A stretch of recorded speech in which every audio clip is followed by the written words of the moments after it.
Check whoever's here. Let anybody know. Check to see if it's back up. I just re-uploaded. But yeah, son, this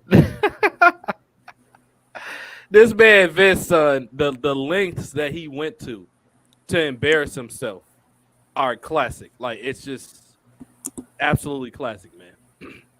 It'll never be another Vince McMahon. No matter who Stephanie Triple H under, they got their little stuff that they add, but it'll never, ever.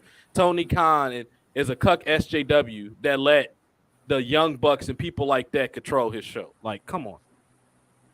It'll never, ever, ever be another Vince McMahon. No. Ever. And no matter how you want to spin it. But let's switch gears up. We had a great laugh at Vince McMahon's expense. Excuse me. The next thing we want to talk about is Triple H's overall vision for what he's done with NXT, let alone if he's qualified to work for WWE. And I'm going to pass this to JoJo because I'm going to tag a couple things online quick. JoJo, a lot of people had this false notion that Triple H has done great things, despite it being evidence that he lost WWE $32 million between 2016 and 2017. They had an expense of $20 million for NXT expenses. They only made $6 million that year in tickets. So that's already a loss of $14 million. And then there was other little stuff that added up to $32 million. But what do you think Triple H has done for NXT outside of making the nerds happy? What would you say? Has he made you happy? Do you think overall he's best for NXT development, or any of his cronies, Lapdog, the Peelhead Kid, any of those people? What would you say is a great assessment for Triple H running NXT? I think story-wise and stuff like that, I think he did all right for NXT. I do believe that he kind of went a little extreme with picking a lot of those indie talent, though. I think a lot of expenditures kind of threw out to those indie talents, and it's kind of weird because a good portion of some of those he managed to keep, but looking at it overall, a lot of them ended up being let go. For the Black and Gold was doing all right. It's just that AEW came along. AEW picked up a lot more of those hotter indie talents. The Bucks, a lot of those guys were like already like indie royalty, so they picked those. AEW had those guys out there, and they were kind of trying to match and battle that indie style, and that wasn't it, man. That wasn't it. While it was good for the indie and all the indie fans, the crazies, a lot of the people that wanted to see just the straightforward wrestling, just the pure product and stuff like that kind of like the early FCW kind of broad and all that was it was just kind of iffy, man. Right. You just kind of proceeded to just deal with a lot of what the indie kids like, the indie fans. Yeah. And it was just you built up a lot of the indie, but you didn't put a lot of those indie talents in the seats for when they could be prepared for the bigger show. That was the thing. That was the thing I feel that was problematic. And what's crazy about it, you see it now, you're like, damn. Even with NXT, a lot of those NXT talents were constantly injured. Yeah. They kind of derailed a lot of their steam, man. And now when you see them wrestle, they can't wrestle that hard-hitting style quite like they used to due to those lingering injuries, or they come up there and now they're on AEW, they're on the big league, but they botching their asses off and all that. And so. Absolutely. I 100% agree. And what I try to make clear with people, because people think I hate Triple H, let me make something really clear. I hate him as a manager. Hate is a strong word. I don't like his managing style. However, I've always, and JoJo could tell you this, anybody that know me could tell you this, I've always vouched for Triple H being a writer for the heels. This is my thing in general, and this all going to relate to Triple H. My philosophy with why wrestling is so bad is because it's people that are writing for things that they have no expertise or no knowledge of. Bruce Pritchard should be like the character, fine detail, pointed type guy, where he take a lot of the characters. I don't think he's good as a lead producer because he gets overwhelmed. He don't have the type of work ethic that Vince McMahon does, and he only knows how to make goofy characters. Like a lot of this shit with the Firehouse, Funhouse, and all that goofy bullshit was Bruce Pritchard. because he only know how to do that. He's not good at writing dark type storyline. That was Vince Russo. That was Ed Ferrara. That's Raven. That's people like that. Scott Hall, Shane Douglas. Those people are great. Mick Foley. Those type of people are great at writing those type of angles. So I think it needs to be, if WWE going to hire 60 people, 40 to 60 people as their producers and writers and all this shit, at least compartmentalize people and put them in areas of expertise. We can say whatever we want about Jim Cornette, and a lot of it is warranted and a lot of it is correct, a lot of the criticisms towards Jim Cornette. However, Jim Cornette, we cannot deny that he's a hell of a manager, specifically a heel manager, and he understands the psychology of tag team wrestling. Why is that not Jim Cornette's job? That's what you hire Jim Cornette for. Don't hire him to run the show. Don't hire him to be no manager, because we already know if we do, he's going to bring back T.L. Hopper and the Midnight Express and put the titles on them right away. That's what Jim Cornette think wrestling is. He thinks flabby people with bellies and goddamn high-waisted tights should be holding belts. He has no business running a show. If you don't believe me, but why do you think Smoky Mountain Wrestling bankrupted within 3 years?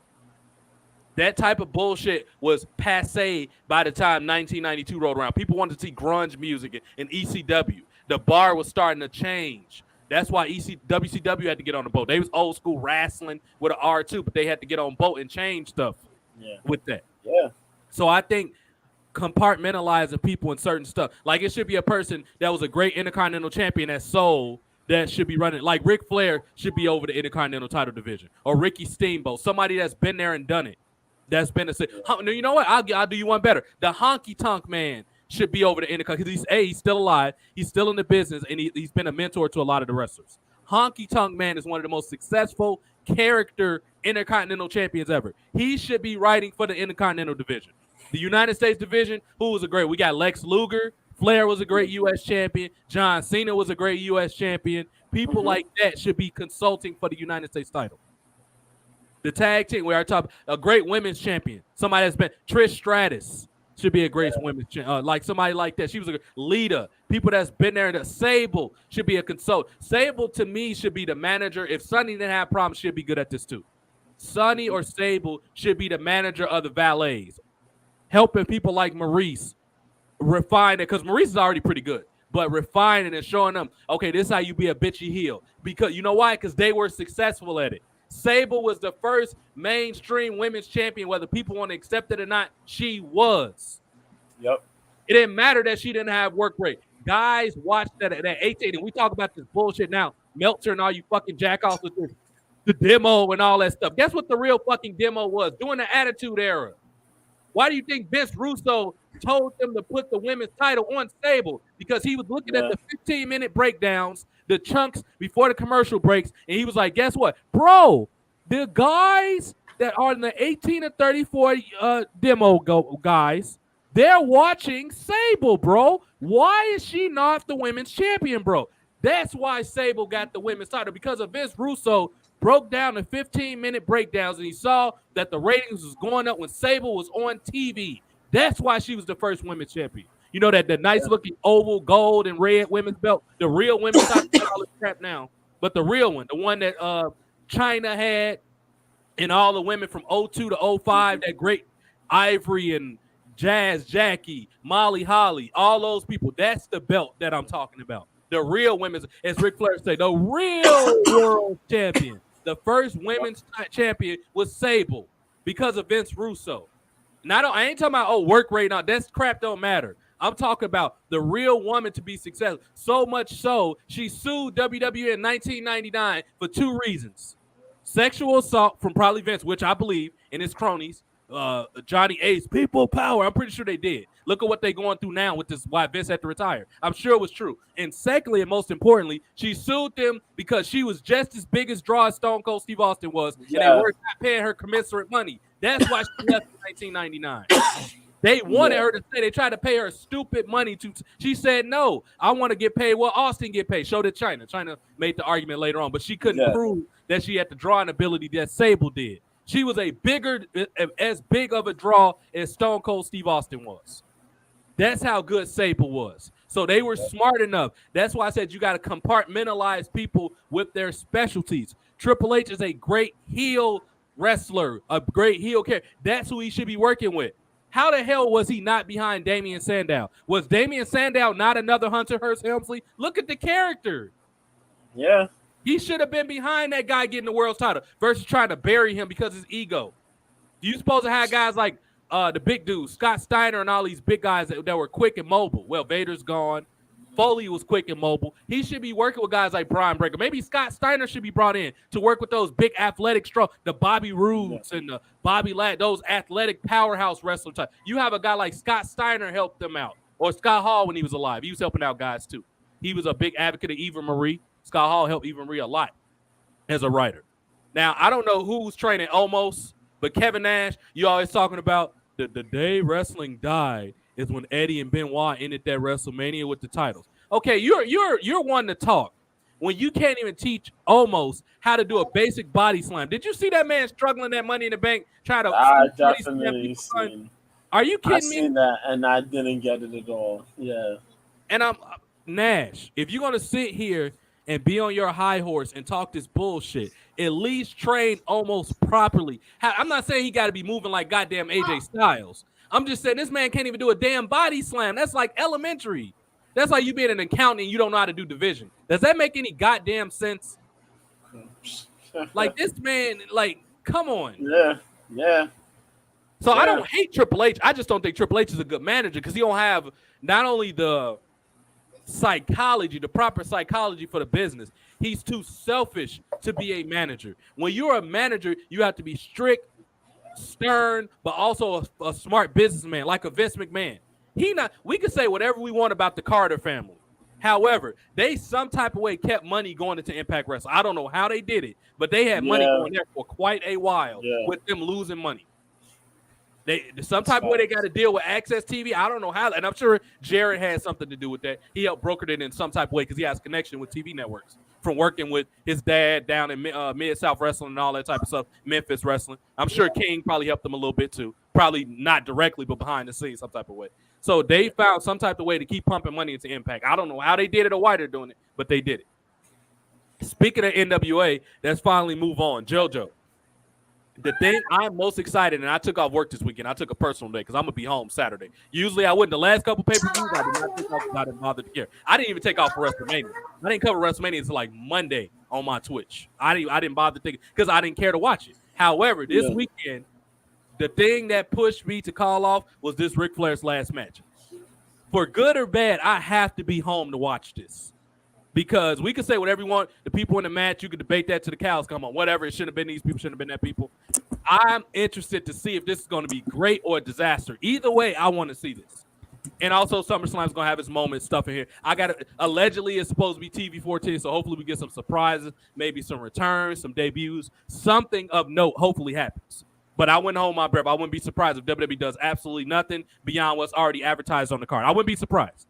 However, I do want to cover the big stuff. I want to see what Brock Lesnar, because Brock Lesnar's in the news right now. He walked out. He was pissed that they got rid of him. Of course, they talked him into coming back. It was probably Vince like, pal, just go back. Don't worry about it. We'll work it out later. Brock Lesnar. They probably hit him with some money, Oh, yeah. He's made it clear. I'm working with Vince and nobody. And I'm going to ask JoJo this because he knows Brock a lot better than me because JoJo also is in the MMA community. He knows everything about MMA. Do you think Brock Lesnar want to work for some cuck-ass focus group that's going to be running WWE in addition to Triple H? And of course, Nick Khan going to do the business stuff. But I'm talking about the creative. Do you think he want to sit here and listen to some dumbass writer telling him something? Well, we need you to sell for this guy. He probably going to throw that dude over the fucking table. What did you say, buddy? Do you not know who I am? Brock Lesnar probably throw that dude out the fucking window probably. You think he's about to – that's like a coach, for example, a 25-year-old coach coming over to the LA Lakers and trying to coach LeBron James. Do you think LeBron James is going to listen to them? Why do you think most coaches are like 50 years old? Because they got the respect and the credibility worth listening to.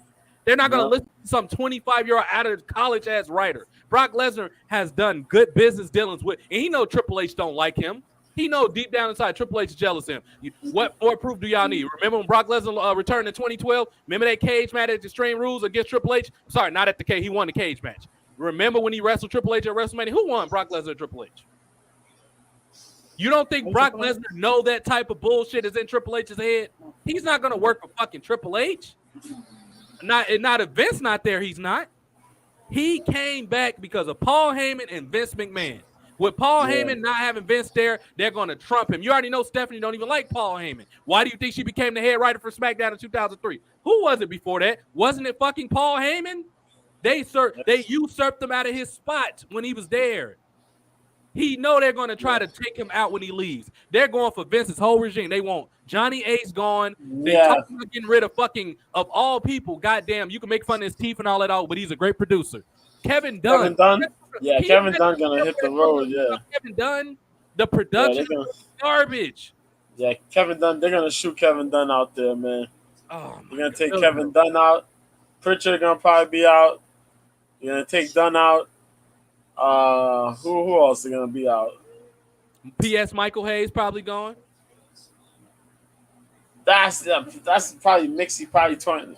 Probably 50. Nah, probably 50-50 dependent. Well, I don't know if this stuff with who's the Latin girl that used to be with Primo and Epico? Who's that Spanish girl? Rosa Mendez. If that stuff with Rosa Mendez come out, Michael P.S. Hayes is done. If those cucks get their hand, if they remember that he did that type of with the whatever he was hanging out with her, sleeping with her or something like that, that man is done. But I agree with you. It might be 50-50. But if they dig into his sexual past, Michael Hayes is done. That man is done. You can put a fork in him. He's done. But pretty much anybody connected to the Vince McMahon regime is probably through. Everybody. Pritchard, Kevin Dunn, Johnny Ace, those dudes are done. Probably his writers. I don't know if old dude's still there. I think he might have left and went to The Rock. What's homie name? The little dude they used to write with Russo. Gorowitz. I don't know if Gorowitz is still there, but if he is, he's gone. Koski and all Ed Koski, if that dude's there, he's done. That's everybody that's connected to the Vince regime. They're done. But let's get to this Ric Flair thing. And my point of saying all, I'd say this. I'm more excited for Ric Flair's last match than I am with anything with SummerSlam this weekend. Because I was looking forward to Cena coming back. That ain't happening. I was looking forward to Edge working with somebody that was actually noteworthy. Nothing against Balor, but if he's not the Demon, I'm not interested in seeing him. I would rather Edge work with somebody else. Roman Reigns, maybe. We could have had Lesnar-Brock rematch for one of the belts for the WWE title, and you could have had Edge versus Roman Reigns, Spear versus Spear. Imagine how that would have been, JoJo. If it would have been Edge versus Roman Reigns in a rematch, and Lashley versus Brock Lesnar too. I would have much rather saw that at SummerSlam. Yeah. For both respective times. And Austin Theory could have went against Cena. That could have been a feature match. You could have. I do not understand WWE's thinking. Why the fuck is either Sonya Deville or Shayna Baszler not going against Ronda Rousey? Why is that not happening? I don't know, man. I don't know. But as I said before, I think they're gonna write Ronda as a bad guy. Ronda's gonna probably go heel, and she gonna team up with Shayna. I hope so. That's what I can see. If not, you gotta have Ronda Rousey versus Shayna Baszler in the match. If they're not gonna team up, you gotta have them going against one another. Build that up somehow, some way. Have Shayna cost her the title match or something. But if you're not having that one of those two things happening, I don't know what the hell to tell you, WWE. I don't know what to tell you. Don't bother doing it. I would say don't bother even doing it. You know, sure.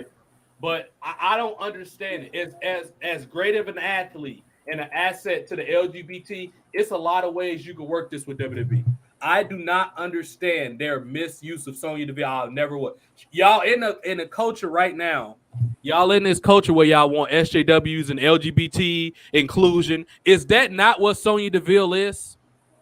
Yep. Isn't that's what she is, right? And she's talented and she's a badass MMA. Why would you not have her going against Ronda Rousey going to Nashville? You just built all this heat up with her and Naomi and her suppressing the girls and all that. Why waste all that airtime? For what? For what? Yeah, you gotta remember they technically had her squashed by Ronda, if you remember that. Yeah, unfortunately. They had the little feud there, and then they had her squashed. So it's kind of like they fumbled it there. They fumbled it bad there. If so, I would have had her, recoup. She'd be off TV for a little bit. Then you come back, her, being serious, fight Ronda, have that hardcore style type match, where she pull out some MMA moves, Ronda pull out the MMA moves. You get it going. Would have been a good feud, but creative gonna creative. Yeah, I mean, It's it's really bad, JoJo, man. It's really, really bad. But something that isn't bad is Ric Flair's last match is coming up, and the build has been absolutely spectacular. I don't know how much of this I'm gonna be able to show without YouTube taking the shit down. So we'll show that in a minute. In the meantime, we gonna play this. I want to put it in the middle of the show. We gonna put this up right now. JoJo, feast your eyes, brother. I don't know if you heard about this, but an article came out today on eWrestling News with WWE divas with bikini contests. So I want to show WWE, or not, they're showing their bikinis, I should say. So I'm gonna feast his eyes with the first one. They put some mixture of guys on here too. We're gonna scroll right past those though, because I looked at them before. I always do my production notes ahead of time. But this man JoJo, you gotta feast your eyes, son, on this right here. Hold on, let me get it loading. It's taking a while to load, but give me a second. And because I just got two Nikita Lyons, and you'll know what I'm talking about. You don't gotta say no more, man. I already. Bro, the cakes. A baker would have been jealous of those cakes, son. I'm telling you, bro. Those were like bakery cakes right there. Let me scroll down to it and get it. They had a mixture. Different. Oh man, they've had a Stratton who's pretty in her own way. Tiffany Stratton's on here too. Yeah, Lacey Evans too. Yeah. Lacey Evans is on here. Why is this taking so long to load? When I needed to load, the shit's taking all day. Hold on. Oh man, why is this not loading? Don't play with me right now, you to Twitch. Oh, okay. I actually can load it from. I thought I had to open it separate. Hold on, let me see. Let me open this up. And we're gonna have a bikini contest. Boy, the time when we need Brian to be here.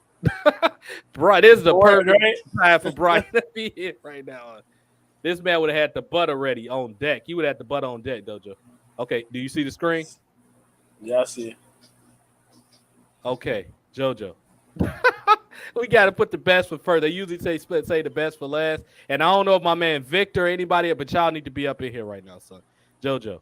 The cakes, son. The cakes. I just want, first of all, get your general overall opinion of Nikita Lyons, and if you think she's going to be successful with WWE. Then you could judge this right here. Nikita Lyons has star appeal. She got to do a little bit better in the ring. But she has that appeal, man. She has that star appeal. She's charismatic. She does her thing with her strength. She does her thing. Her wrestling, you know what I mean, is not bad. It's pretty good, but she can evolve a little bit more moves. You know what I mean. My skills aren't bad. My skills are pretty good. But yeah, I think she could be a star, man. I think she could be a star. It'll be weird if she doesn't hold the NXT title.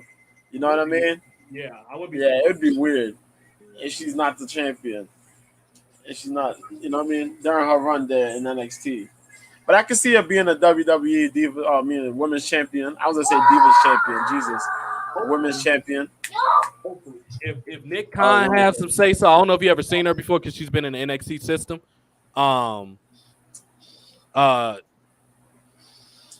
But he needs to see this girl. But JoJo, the cake, son. Look, the brother.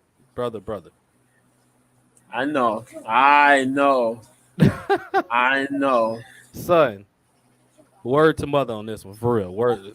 Brian would have had the butter, son. This one, son, hold on. Let me go back to it. It was others. That wasn't just it.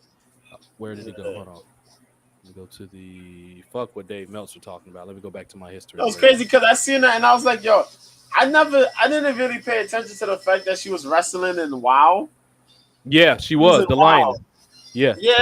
And I had to go back and watch, and I was like, wait, really?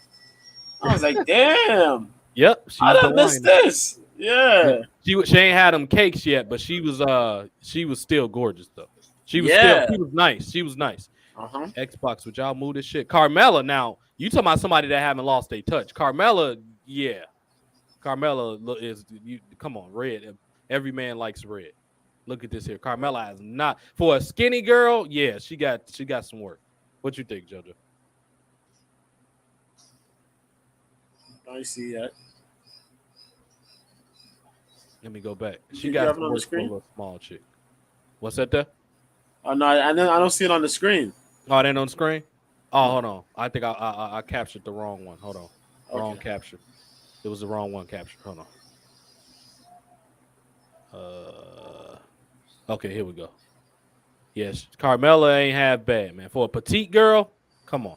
You know what I mean? And she's Yeah. cute too. She's cute. Yeah. She's had a couple surgeries and stuff, but man, hopefully Corey Graves is taking care of business with this here. Nah, Corey, she is brother, cute. what's that?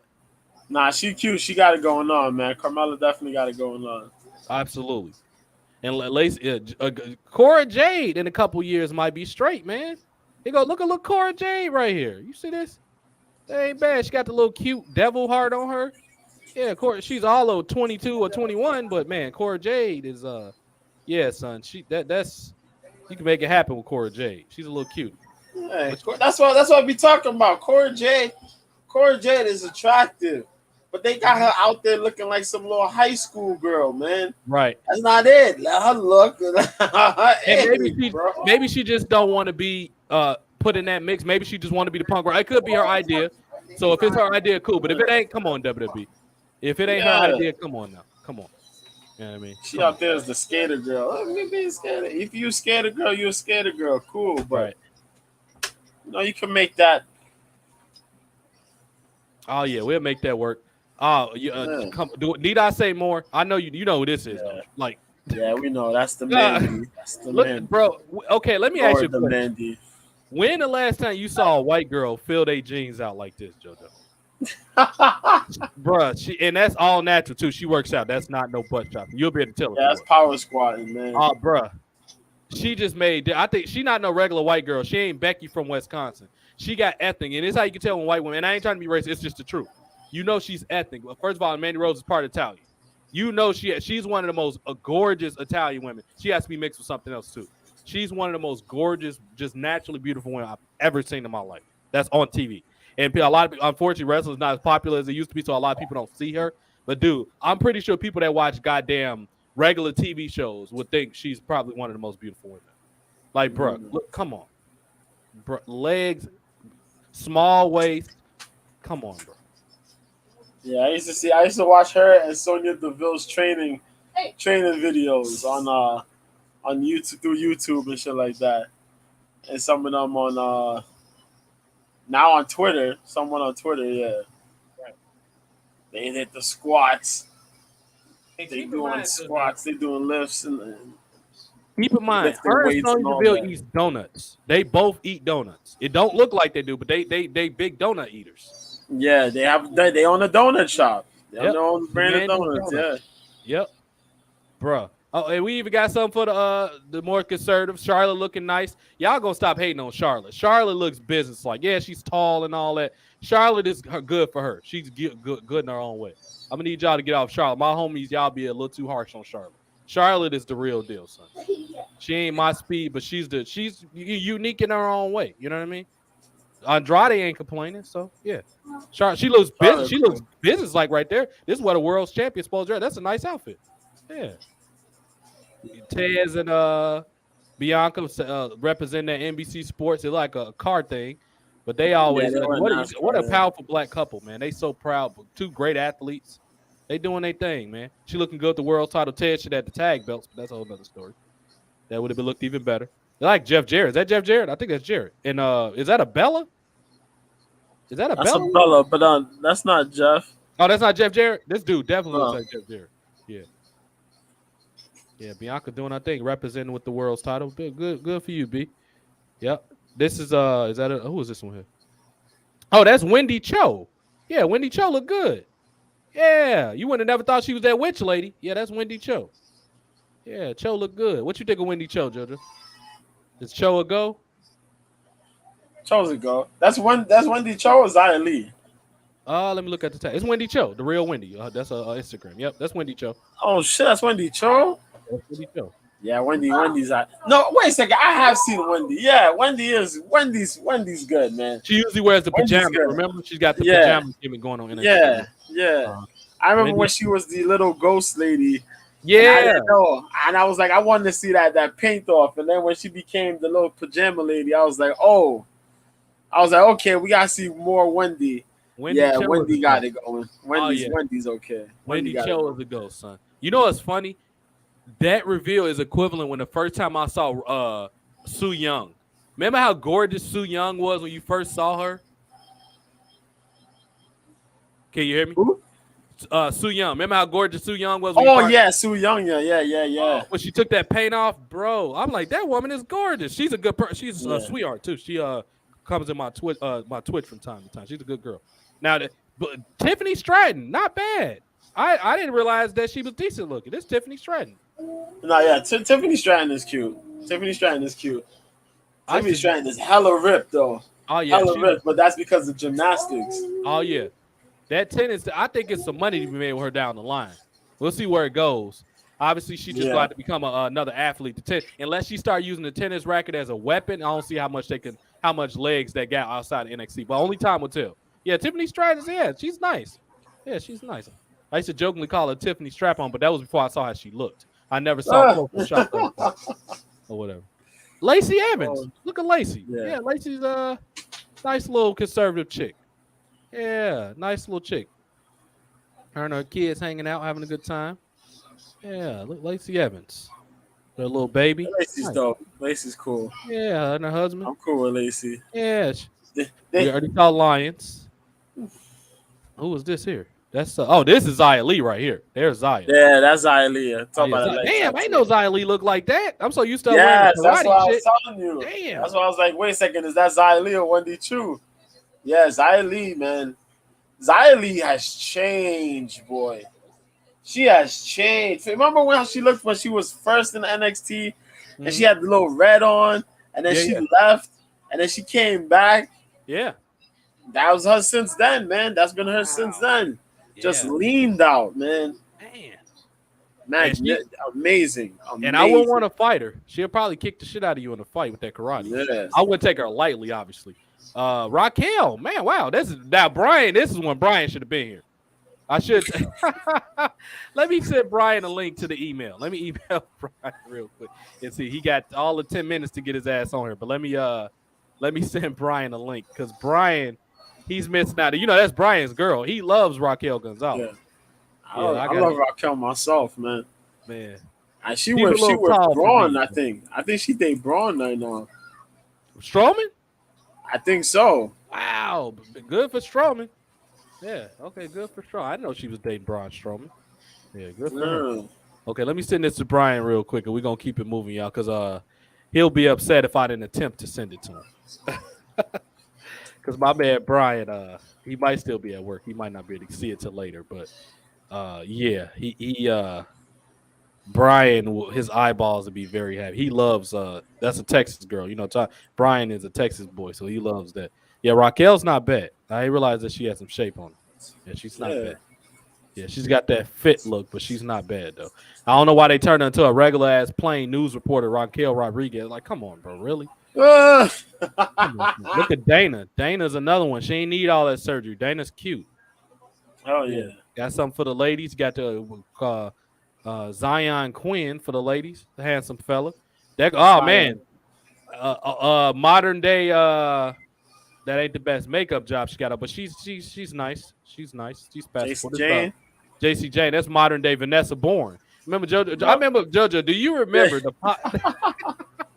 Do you remember the podcast that we was on Haps around that time?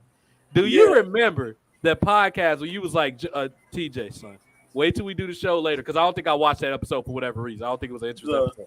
You was like, they have another Vanessa Bourne after they released Vanessa Bourne. And when I tell you, I was fucking laughing my ass off when I actually watched it later. And I was like, this man JoJo was right. They got another Vanessa Bourne to replace Vanessa Bourne. Exactly. Shit. And now she finally looks different. Like, it's crazy. But they deadass went and got a different Vanessa Bourne to replace Vanessa Bourne. And that shit never left my head.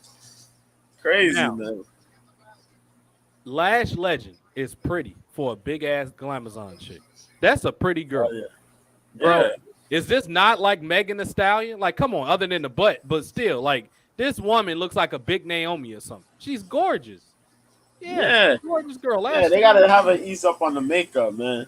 Yeah, because she's naturally beautiful, bro. I've seen her. She looks good. Your boy, To the Moon. I want to shoot his ass to a volcano, but Who's this Yeah, here? he gonna be in the main roster soon. Watch. Well, you wouldn't think he don't have no charisma. And he was trained by the Who's Hardys. that? That's Xylee.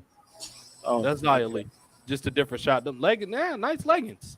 Yeah, you got the flower. I thought it was a Harlem Heat. Riddle for the ladies, bro. That's one to the surfer boys. Bro. Got Riddle. Yeah. Yep. And I think that's it.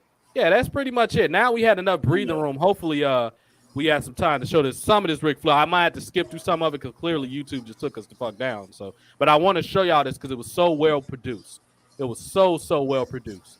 And they had Conrad, and I got my issues with Conrad Thompson, but he's trying to make this a shoot. He's shooting it like how Bill Apter. You know, Apter's from the BX, JoJo. I don't know if you know that, but that's my big homie. He follows me on Twitter, Wrestling Magazine. A lot of wrestling wouldn't have coverage if it wasn't for the great Bill Apter. So get that man his flowers, bro. Big ups to my big bro, Bill Apter. I've talked to him a couple times. I'm trying to get him on for a podcast when his schedule opens up, but he's so busy. But we've had talks. We have conversations. Cool. So, BX Connect, the Bronx Stand Up, the great Bill Apter. Of course, he's from there. He's a big. And Conrad Thompson is covering. It's like a shoot. He had Jeff Jarrett get on the podcast, and he was talking about how Jarrett should be in a hospital. I'm sorry, in jail for Bloody and Ric Flair. Y'all gonna hear it in a minute because I listened to some of it before to make sure I was able. Yeah. They built this And I up. think they did a part 3 of the that little story joint. Yeah, I think they did a part 3. they did. It's a compilation here list right here. We're gonna watch some. We ain't gonna watch all of it, obviously, because of YouTube. Make sure y'all follow me on Twitter. It's TJ Time 91, just in case they ban me from YouTube. I'm sorry, not on Twitter. I'm also on Twitch. Twitter is what I'll be broadcasting Twitch through Twitter. But yeah, follow me on Twitch. It's TJ Time 91. It's a link on my Twitter anyway. So yeah, make sure y'all go do that because I can't guarantee I'm always gonna be on YouTube. Let's play this. Is it up, JoJo? Yeah, it's up. Let me help you up. And what did he do? He told me to off. Hold on, I'm gonna come right back. Hold on. I'll just say that I knew that I had to do what I had to do. You literally stabbed my father-in-law in the head with a high heel shoe. And listen, there's magic in wrestling. No magic, son. What do you do? There should have been police involvement. If Rick wasn't such an old head, you'd be behind bars. That's a crime, Jeff. You know, Rick came up literally like a little crying. It's a hard way. It's a hard way. Yeah, Rick. No shit.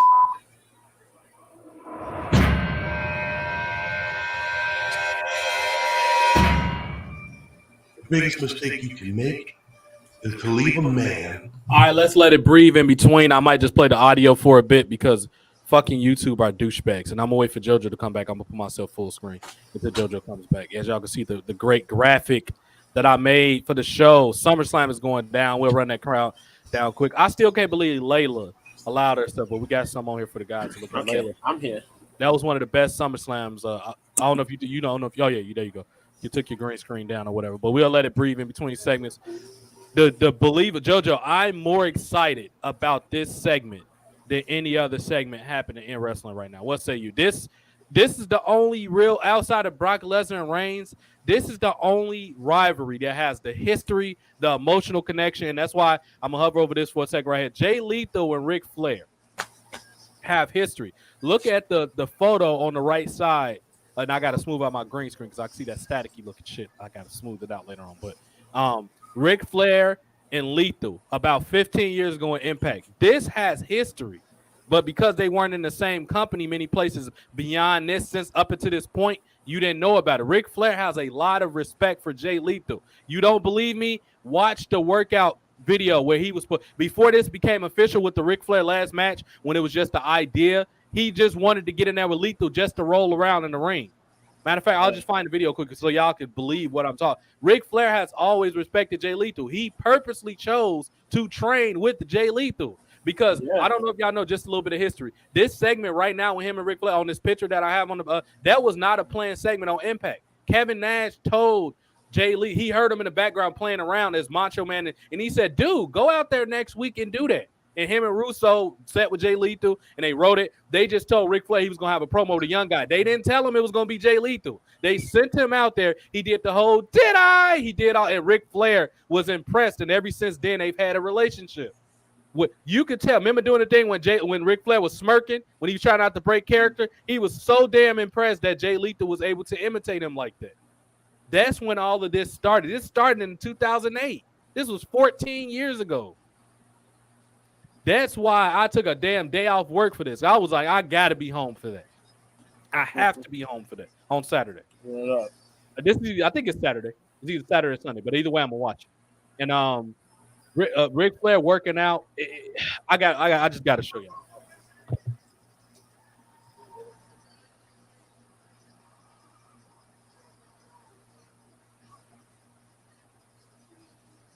Oh, shit, they got the Mysterios. Very, very short. What's that, JoJo? No, I said all the Mysterios are at Raw. Because they have the 20th anniversary. The 20th anniversary. Oh, yeah, it is tonight when he jumped off the cage and against Kurt. Yeah, I remember that. Yeah, that's dope, man. Good for the Mysterio. I remember Aaliyah was dating Buddy Murphy for a while. Here it is right here, y'all. Boom. Ric Flair Lethal. They're going to have a new off segment, too. Boom. Headlock takeover. Yeah. He's selling it.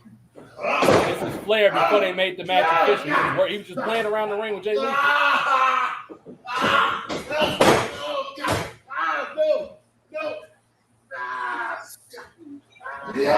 Look, Flair took a bump. Look at this, son. This man took a flat back bump. 76. This man in the ring bumping, bro.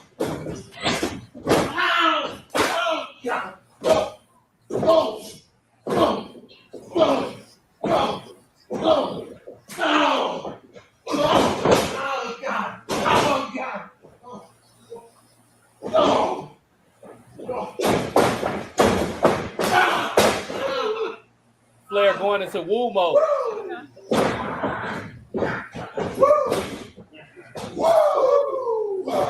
There it is. It's crazy because Charlotte was filming this. Oh, was she? Yeah. Brother, you be the man. Woo! You gotta beat the man. So you can see the relationship that they always had with each other. There's always been there. Yeah. This is not new. They've always had a relationship with each other. Uh-oh, what's that playing? That shouldn't be playing. Oh yeah, but that's this shows you the history, the build-up, the emotional, the connection that went into this match. Of course, they got Jarrett in there because Jarrett is connected to Nashville. His father was big. That's why Jarrett's in. And Jarrett is a good worker when he wants to be. It's just he shouldn't be the WWE champion. Jarrett has always been a great upper mid-card heel. That's his role. He's always been great at that. Just like Mike Graham said that he broke 6,000 guitars, he didn't dry you a dime. This man always wanted to be Hogan. That was Jarrett's problem. He always wanted to be Hulk Hogan, but he didn't have the goods to be Hogan. With that said, he deserves to be in this match. Y'all already know, for the people that love him or hate him, y'all already know Manny, a.k.a. Andrade, is in there because he's Flair's son-in-law. That's why he's in the goddamn match. You know that. I thought he was going to wrestle Manny at first, but Manny would have wrestled circles. He's too fast, too athletic. He probably would have injured Ric Flair. Some of the moves he do, that running meteor, he would have hurt Flair. So that wouldn't have been smart to do that. So Manny, he's a pretty decent heel when he's got the right people around him. He's not bad. He could have mowed a little more, but he has a presence. He dressed nice. You know, it's a way you can work with it. If you know how to write it, you can work it. You know what I mean? Yeah. So with that said, Judge, I mean, the way they built this up, I'm looking forward to it. What do you think? I think everybody leaves this match better. Specifically Lethal and Andrade. They're gonna be if whatever company they go to next is smart, they will roll with this. They will use this for the rest of their career to sell tickets. I don't have confidence in most promotions outside of WWE, but if they were smart, listen to me. Y'all heard me here say this. Promoters, whatever y'all want to believe about me, take this wisdom and make some money with it. Yeah, everybody in this match is going to come out looking better, no matter especially if they keep it within about at the most 15 minutes. This match don't need to go for 15 minutes. Everybody's going to lead this match better, and Lethal and Manny will be able to lead this match and buy some tickets. Use this to, drive their sales wherever they go going forward. Is that fair to say, JoJo? Yeah, that's fair to say. They should be able to elevate. Yeah, as you said, they should be able to elevate everybody involved.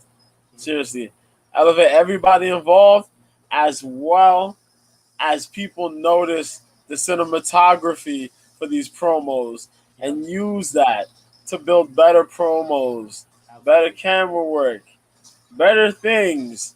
AEW do that. You know what I mean? Yeah. Because seriously, Jay Lethal's on the AEW, and that man has been. Other than this fight with Samoa Joe last week at the ROH show, Jay Lethal's he's been there. Right. And you watch this joint here, and what he's done without even having to wrestle yet has looked better than what he's done in AEW. Absolutely. It's crazy. Yeah.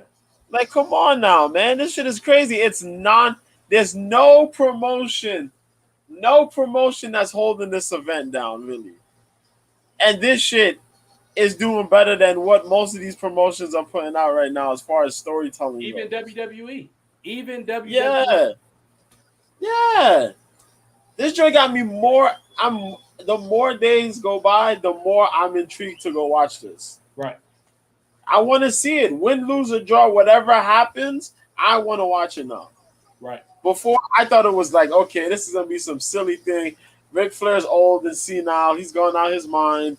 Ain't no reason for him to be looking for this match. He was looking for Ricky Steamballs, like, whatever. Now with all this extra stuff going on in there, they turned into a storyline. Yeah, I want to watch this. I'm all in now. I'm all in. I agree. I 100% agree with pretty much everything JoJo just said. I agree 100% with everything he said. And these promoters aren't smart enough. And you know what's funny? I was listening to Conan earlier while I was watching the dishes. I was listening to clips from Conan's podcast.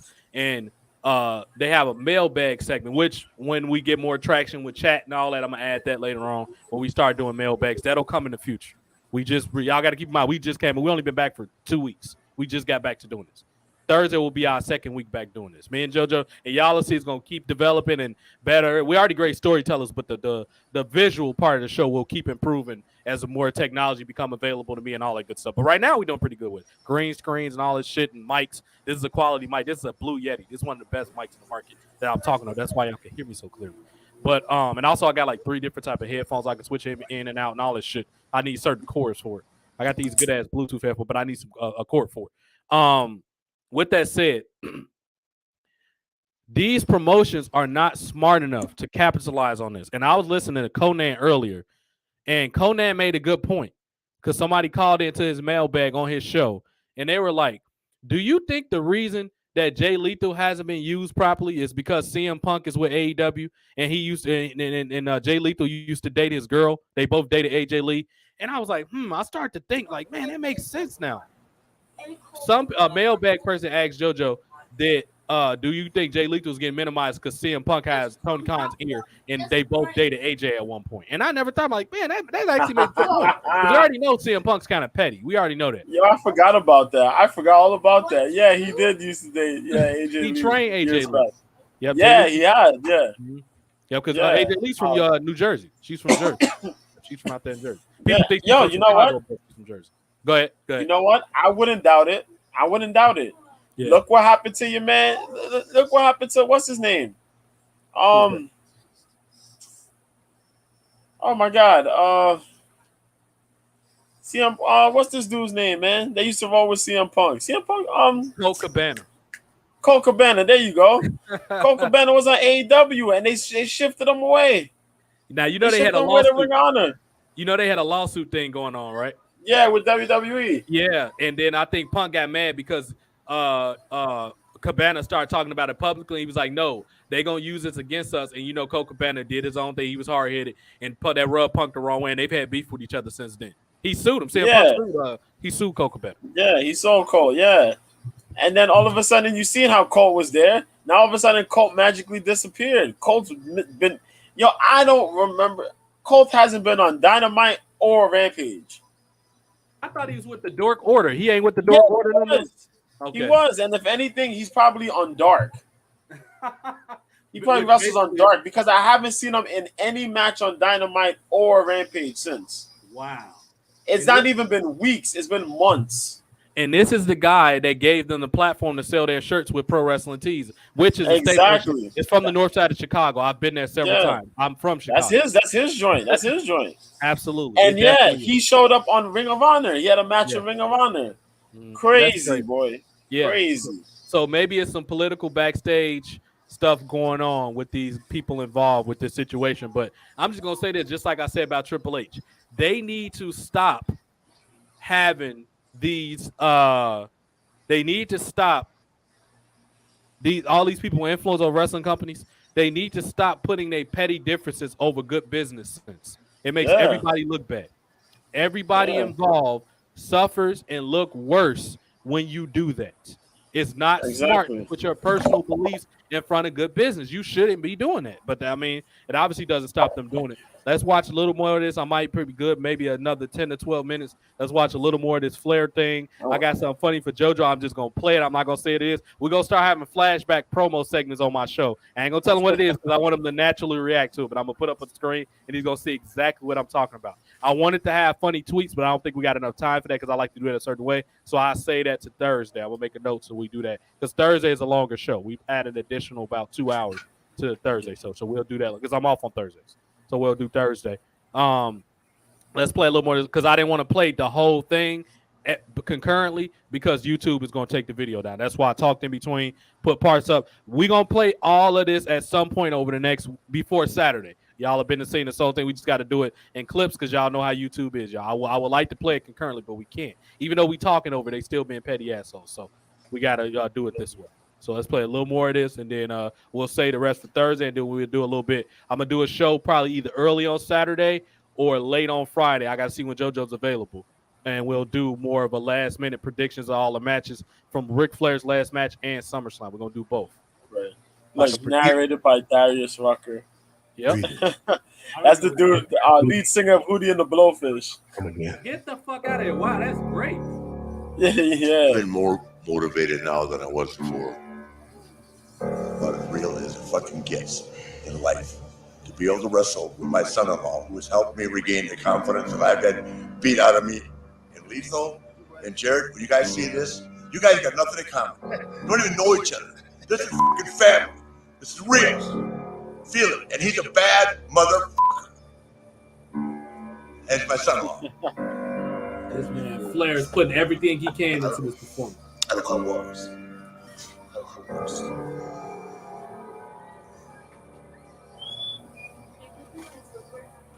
Jesus. Seriously. Well, you realize that you've crossed the line now. Oh, and I'm glad that I did now. You know you're double nickels. You ain't what you used to be. Andrade is going to go upside that head. Listen, Andrade is a dime a dozen, my friend. Oh, really? If he ain't a curtain jerker, I don't know who is. If he wasn't married. The digs that Jared's Oh, taking. no. I don't even want to hear that. I had never even heard of him until he married Charlotte. Can I tell you something? You know, one of the reasons I like Ashley married Manny, because he's a tough motherfucker. This is me really talking to my daughter. I said, Ashley, the guy will stand by your side. He'll protect you. He's fearless. Raised in a tough neighborhood, in a tough street. He's a man.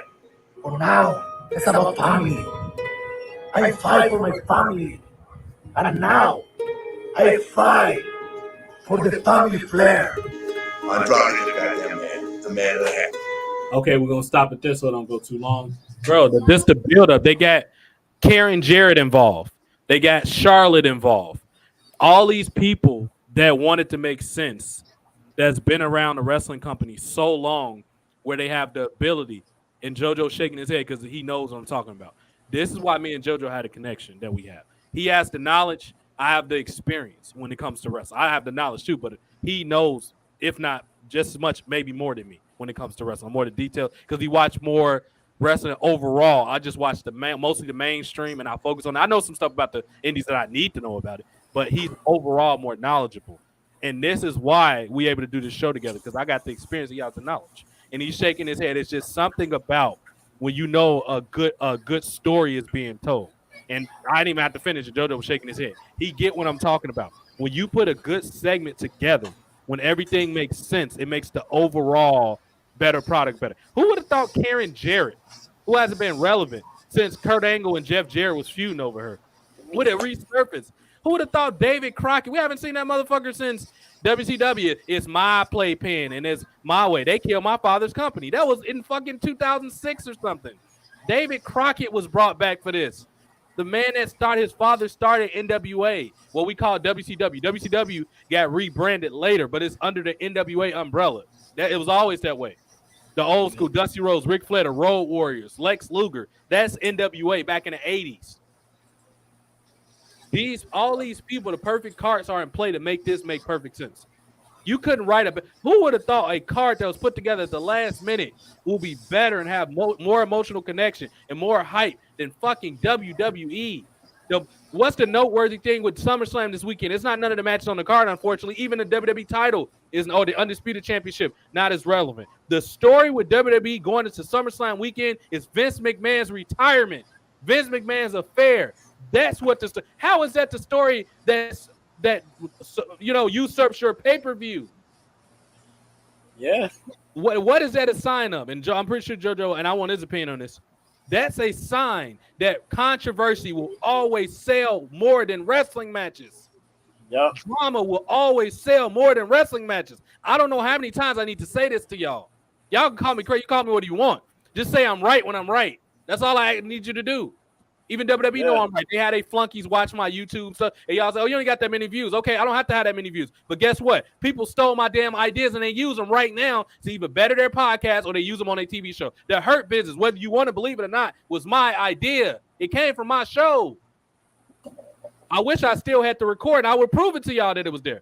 When me, JoJo, Jason, all of us was on Periscope, we said WWE needs a black stable similar to the Beatdown Clan. A few weeks later, the Hurt Business was created. I don't give a shit what y'all said. You got it from me. Right, JoJo? Yeah, we put that shit in existence. Pretty much. Yep. Me, Tim, yeah. Created that. We sat here, conversated about it. Yep. You called it, and we was talking about it. Who could be in it, and boom, Beatdown. Freaking the Hurt Business, yeah. We talked about the Beatdown Clan and how successful it was, and that MVP should be in charge of it, but some other people got to be in there. Yep. And boom. It made Cedric Alexander's career, as Jason called him hilariously Curtis Alexander, but it made Cedric Alexander's career. Remember he called that man? Yeah. That man's name was Curtis. Always Curtis Alexander. That man Curtis Alexander. But it made his career. It made him relevant. Shelton Benjamin can't resurface, even though they idiotically, and I was listening to somebody's podcast the other day. The Hurt Business went into WrestleMania 37 with Bobby Lashley being the only person going for a title. Think about how crazy that sounds. When they formed in 2020, 2021, 6 months later, 9 months later, they weren't even a team no more. No. They weren't even featured on the card. They weren't even chasing the fight. This show, how the hell does old ass David Crockett, fucking Ric Flair, out of the loop, Karen Jarrett, how did they come in and have more hype behind their show than SummerSlam? If it wasn't for this Vince McMahon retirement and sex scandal, SummerSlam wouldn't even be being discussed right now because it's nothing but rematches. It's no new match. Debut. Cena didn't come back. No. Edge is doing some fucking half-told flippy flop story. You will have nothing to work with. My most exciting thing going to SummerSlam, because, okay, we already know Roman and Lesnar is going to be good. But other than that, my whole thing was I was going to keep my fingers crossed, hoping that Matt Riddle knocked the shit out of Seth Rollins. That's what I was looking forward to. I was hoping that he did that dude like he did old dude on UFC Contender Series. I was hoping he knocked Seth Rollins' ass out in like 3 seconds. Break the record and knock that motherfucker out because he's a fucking asshole and he deserves it. Yeah. That's what I was looking. Other than that, they will have nothing to talk about other than this Vince McMahon stuff. Nothing. The SummerSlam is terrible. As far as the build, as far as new, fresh matchups, it's terrible. You know what I mean? I don't get it, JoJo. I really don't get it. But I'm surprised JoJo that we're gonna end it with probably a F, Mary, Kill or something, or some type of game, or I'm gonna ask him some funny questions. I gotta play this. We're gonna start having flashbacks saying, I don't know if I'm gonna do it every Monday or Thursday. Just expect one every week. We're going to do one. I got to think of ones that fit the theme or what fit the week. I'm going to try to make it make sense. But, JoJo, this is a flashback. We have to watch this. Hold on. Where is it at? I think I got it up here someplace. Let's see. Oh, here it is. I got it. It's right here. Come on, stop moving. Here we go. This was flashback. I know. Here we go. Cleveland, and I hug you, and you do this, as they would say in San Francisco. I know you know what this shoot is. tape, and you talking shit about me. You telling people I came up when I saw you in Cleveland, and I hugged you. This and is I New Jack, you, y'all. And I said, let's talk about what's been going on for the last 8 years. And you know that was bullshit. But if I came up and hugged you, I fucked your mama while I did it. And D-Boy, you know better than that. Shane Douglas came up to me. He said, New Jack, before anything get going on and get broken up or get cut up or stabbed up, he said, will you go in there and talk to Bubba and D-Boy because I know y'all been doing some stuff verbally with each other over the last few years. And I was like, all right, Shane, this your show. They thought the ECW little tour thing reunion was going to kick off, and it didn't amount to shit. So to keep from doing what I was going to do to y'all, I agreed to come in there and talk to y'all. Now this bullshit that y'all put out about me coming up hugging y'all, about me coming up. We're going to play in a second. What are you talking about? You had to lay on the table. If it wasn't for you, I wouldn't be here. Bitch, that was your job. You was getting paid to be my fucking crash dummy. Devon, you been a puppet master for years. And motherfucker, look at you now. You talking about you wrote a lyric. You talking about you wrote a lyric. Bitch, you didn't write a lyric. You heard some shit from Tupac. And just like everything else, you bit off of that and you copied it and you patented it and you put it on a song.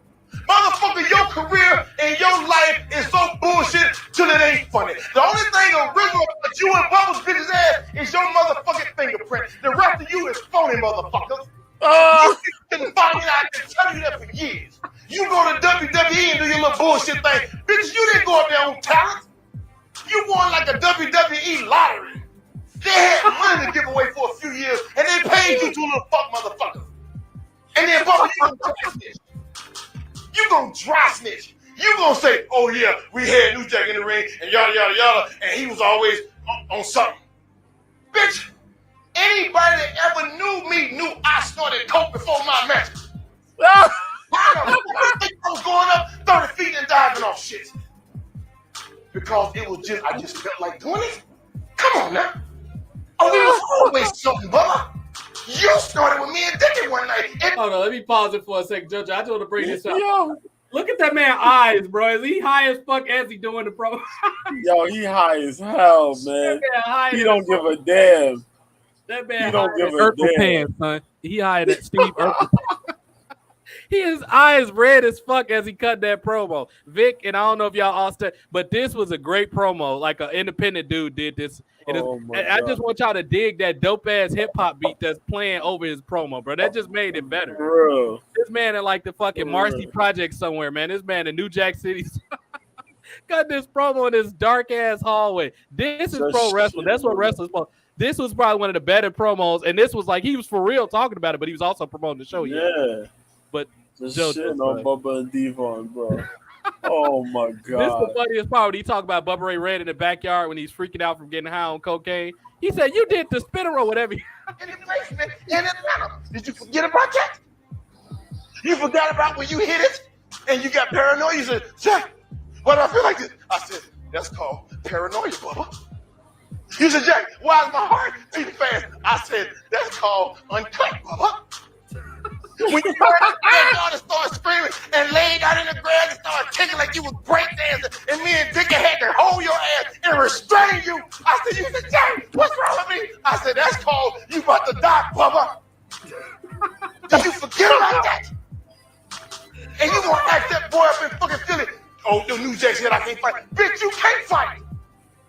I saw you do the windmill. You can't fight. Now we've been doing YouTube. We've been doing videos. Y'all want to keep it down? Or you want to turn this into some gangster shit? You two motherfuckers are from the suburbs. You want to keep it where it is? Or we can take it to the street. I'm doing this for the fans, for entertainment purposes only. But you two fuck motherfuckers know me. Well, if I started to cut your throat one night in the fucking ring, bitch, my gun fell out the bag in a fucking locker room. You know me. I ain't got to prove to nobody how bad I am. You motherfuckers know me. You fake ass motherfuckers ain't shit real about none of y'all. And me coming up hunting you? Come on, baby. That's about as believable as Magic Johnson having AIDS. That nigga went on TV 1990 something and said he had AIDS. He the healthiest motherfucking HIV motherfucker I done seen running around here on this motherfucking planet. And then Kanye West cut a song about it. What the fuck was that all about? Did you need some lyrics? Did it just sound good? Or you just ran out of fucking shit? Man, New Jack going crazy, so I'm gonna take it down just so y'all get an audience. Oh shit! Oh my god! I get a kick out of talking shit because I can. But my niggas, I'll back mine up. You wanna come see me? Come see me. You wanna be entertained? Be in Cincinnati on the 12th of motherfucking April. You want me to come see you?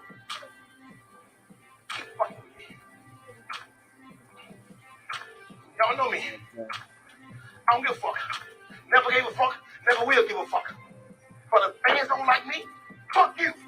Devon and Bubba, here's a warning. Here's a warning. You want to leave it right here? Want to take it somewhere else? Don't get warned no more, boy. I'll hold you. Nigga, you got to be drunk. Oh, wait. And Devon, do me a favor. Here go the best part, JoJo. Take them steroids out your ass. You take that black motherfucker, you. Anybody know you on the motherfucking gas pedal. You do cardio. And you take water pills to water down that big fat ass gut of yours. Nigga. You the motherfucking dope, nigga. But both y'all can suck the monkey nuts on me, nigga. And that's what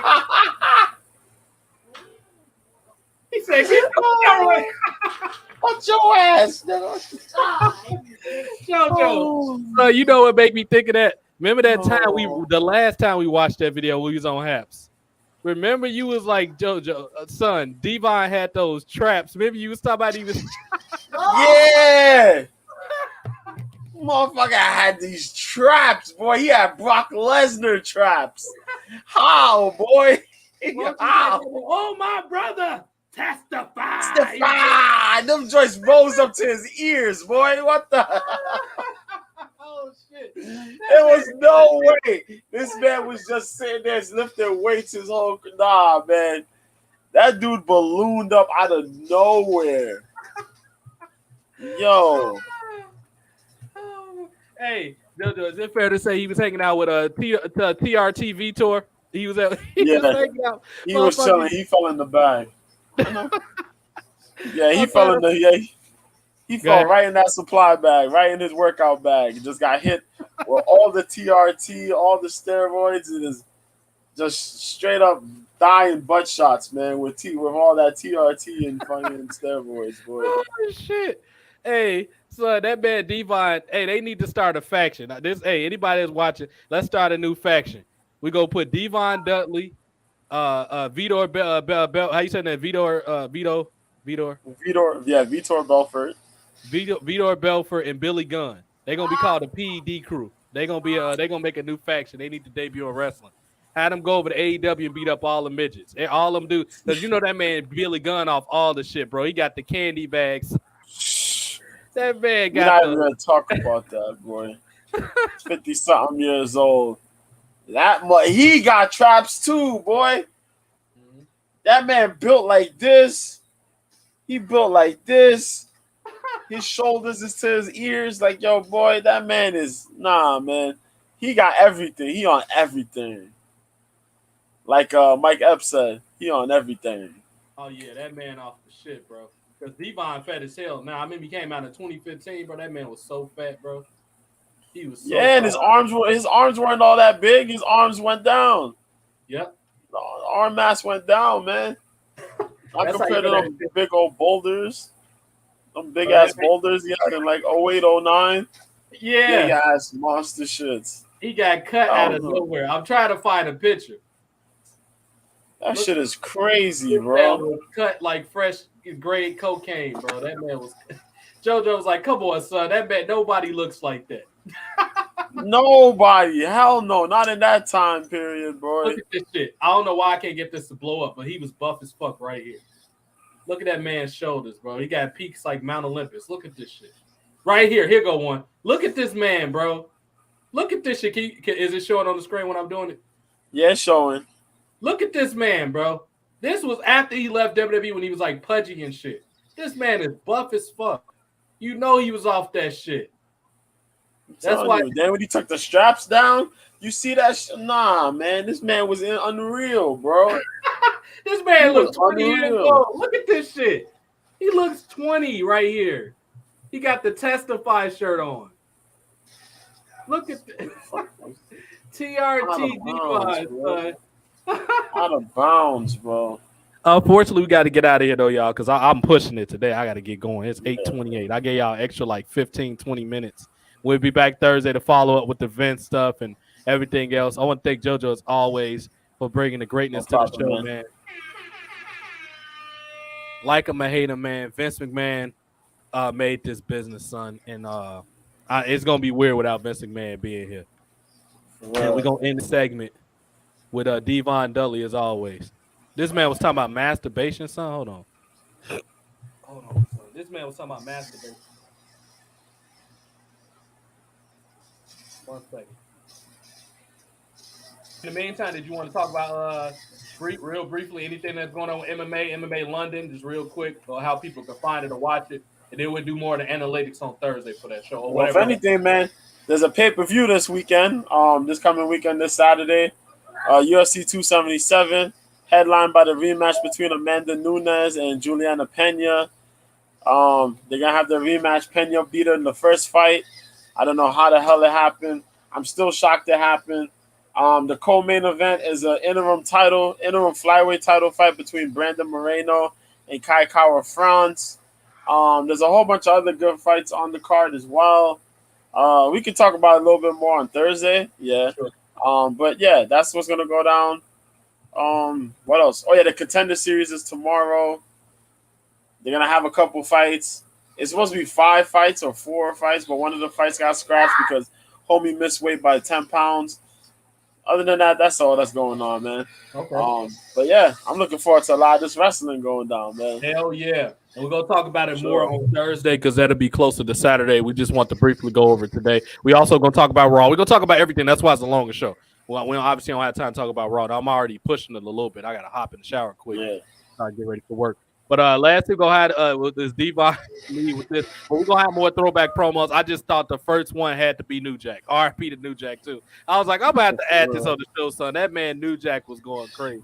Divine, keep them steroids out your ass. That shit. That man was so bad.